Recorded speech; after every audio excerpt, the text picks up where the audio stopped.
2011 সালের আইসিসি বিশ্বকাপ জয়ী দলের সদস্য গৌতম গম্ভীর, প্রাক্তন ক্রিকেট কর্তা কলকাতা নাইট রাইডার্স।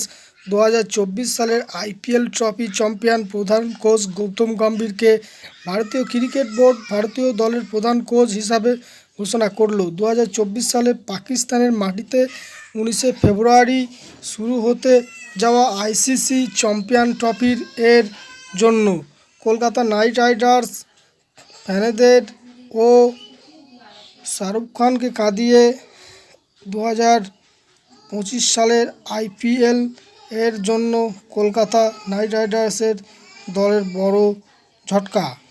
গৌতম গম্ভীর কি পারবে 2025 সালে আইসিসি ট্রফি জিতিয়ে ভারতের হাতে দিতে এবং নিজেকে সফল একজন অধিনায়ক হিসেবে প্রমাণ করতে?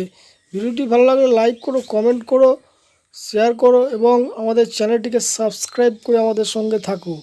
ভিডিওটি দেখার জন্য ধন্যবাদ। সুস্থ থাকুন, ভালো থাকুন।